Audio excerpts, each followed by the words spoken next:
Order! Order! You are an incorrigible delinquent at times. Behave yourself, man!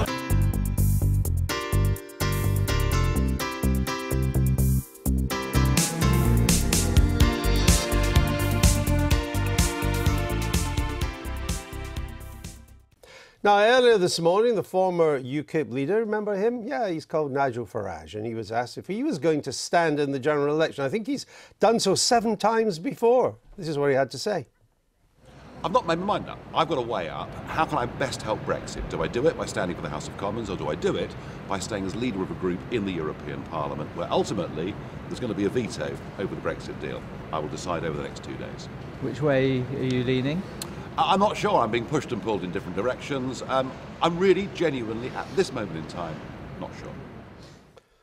There we go. He's yet to make up his mind. Would you urge him to run? I would, actually. Yeah. I think he should run again in South Thanet, where he tried before. The Conservatives, according to various reports that we've had on the media, seem to behave rather badly financially in that election. That's one of the constituencies that's been investigated for election misspending in 2015. Absolutely. So did the Conservatives have an unfair advantage in South Thanet? Nigel Farage missed it very, very marginally. Let's have another go. If he did, and I'm sure he, well, I know he always follows your advice, as you know too, hangs on your every word, I'm told. If he does run, it's a constituency which he ran before. As you say, there's problems with it. He may think he's got a chance this time. It's close to London and the national media. Does that not then overshadow that Nigel Farage becomes the face of UKIP in this election, not Paul Nuttall? Well, I don't think so. We're deciding about candidate selection, where we're going to stand, what are our target seats. We're going to have to do that very, very quickly. We've been doing some work already. But I would have thought that South Thanet has got to be one of those seats. So we want somebody reputable and big to be able to run there.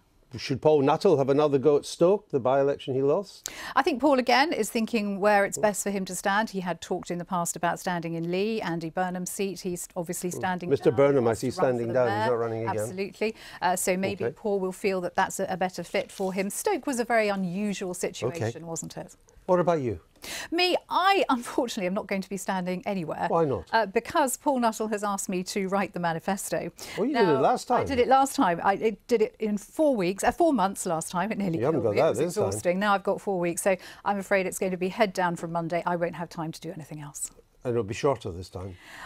Well, we'll be. It was a bit long last time. Actually, do you know, it was one of the shorter manifestos. It was longer than the ones maybe seemed long. Past, but we had some pretty pictures in it too, Andrew. If you like that sort of Very thing. well. Okay.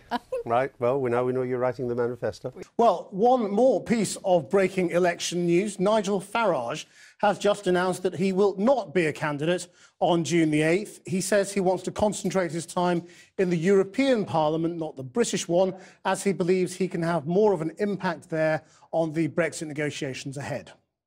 And given that it's the European Parliament, not the British Parliament, but the European Parliament, that ultimately, at the end of this 2-year process, will have the absolute right of veto, I thought to myself, sitting as a backbench MP, being called by John Bercow twice a year for PMQs, or having a chance once or twice every month to be on the front row, to be up close and personal with Jean-Claude Juncker, Donald Tusk and all the rest of them. In terms of a stage, there's no comparison. So for all of those reasons, I've decided I will not stand in this general election, but I will stand absolutely foursquare behind Paul Nuttall, behind UKIP.